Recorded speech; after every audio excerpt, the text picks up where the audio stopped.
Hello बच्चों, आज मैं आप सभी को पॉलिनेशन या परागण के विषय में बताएंगे।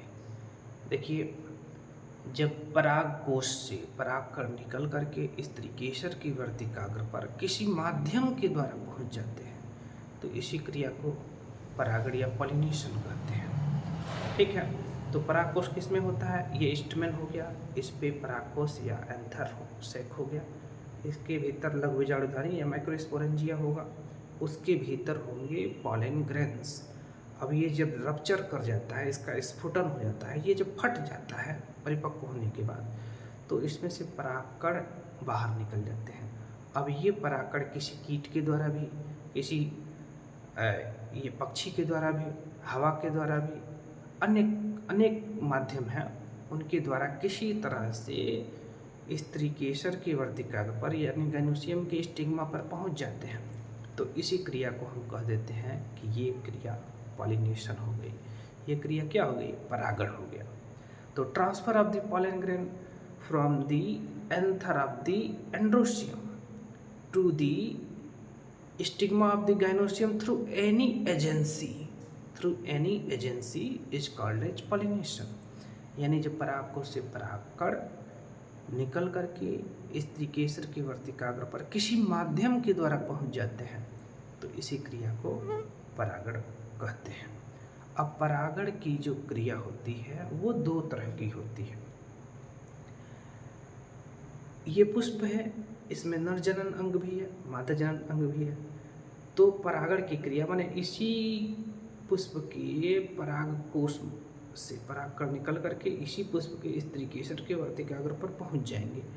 यानी ये परागण की क्रिया एक ही पुष्प में हो जा रही है, तो इस तरह के परागण को हम कहेंगे सेल्फ पॉलिनेशन या स्वपरागण। लेकिन यदि यही परागण की क्रिया दो पुष्पों के बीच हो रहा है तो ज़्यादा संभावना है कि दोनों पुष्प एकलिंगी होंगे, यूनिसेक्सुअल होंगे। तो वहाँ एक मान लीजिए मेल है, दूसरा फीमेल है, तो द्विलिंगी भी हो सकते हैं, लेकिन द्विलिंगी होंगे तो ज़्यादा संभावना ये होगी कि वहाँ पे पॉलिनेशन की क्रिया स्वपरागण हो, सेल्फ पॉलिनेशन हो। लेकिन एकलिंगी होगा फ्लावर, यानी एक में मेल सेक्स आर्गन है, दूसरे में फीमेल सेक्स आर्गन है, तो वहाँ पे ज़्यादा संभावना है पॉलिनेशन की क्रिया हमेशा पर परागण टाइप की होगी, क्रॉस पॉलिनेशन होगा।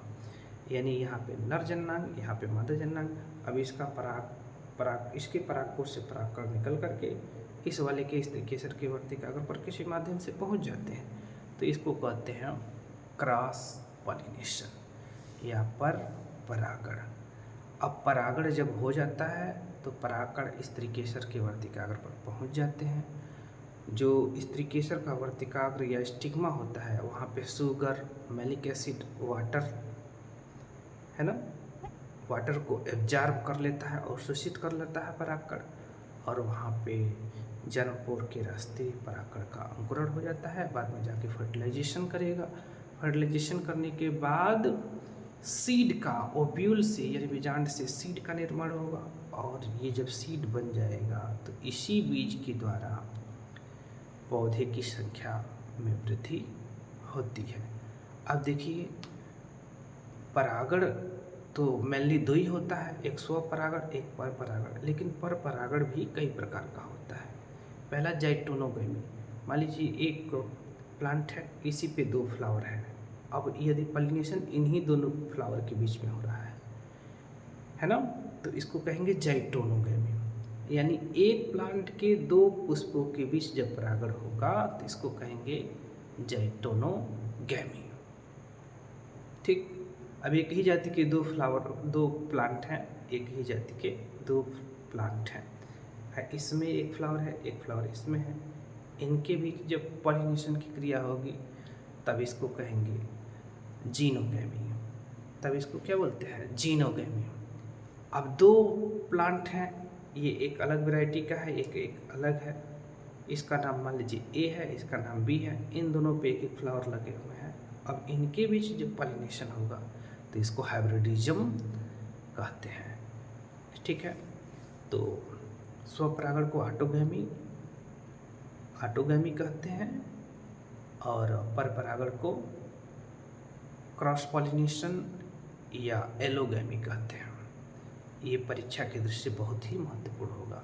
अब कारक क्या होते हैं, किन माध्यमों के द्वारा परागकण परागकोश से स्त्री केसर के वर्तिकाग्र पहुँचते हैं? तो पहला हो गया एयर, हवा। हवा के द्वारा होगा तो इसको वायु परागण या एनिमोफिली कहते हैं। यदि कीट के द्वारा हो रहा है तो उसको कीट परागण या इंटमोफिली कहते हैं। यदि पक्षियों के द्वारा, बर्ड्स के द्वारा हो रहा है तो इसको ऑर्निथोफिली कहते हैं। ठीक है। यदि घोघा या स्नेल्स के द्वारा हो रहा है तो इसको मलाइकोफिली कहेंगे। यदि चमगादड़ के द्वारा हो रहा है तो इसको कैरिप्टेरोफिली कहते हैं। चमगादड़ के द्वारा परागण की क्रिया प्रायः उन पुष्पों में होता है जो रात में खिलते हैं। ठीक है। तो चमगादड़ के द्वारा जो किंगेलिया वगैरह है, किंगेलिया एक प्लांट है, उसमें पॉलिनेशन की क्रिया चमगादड़ द्वारा होता है, यानी कैरेप्टेरोफिली होता है। ठीक है, ये हो गया।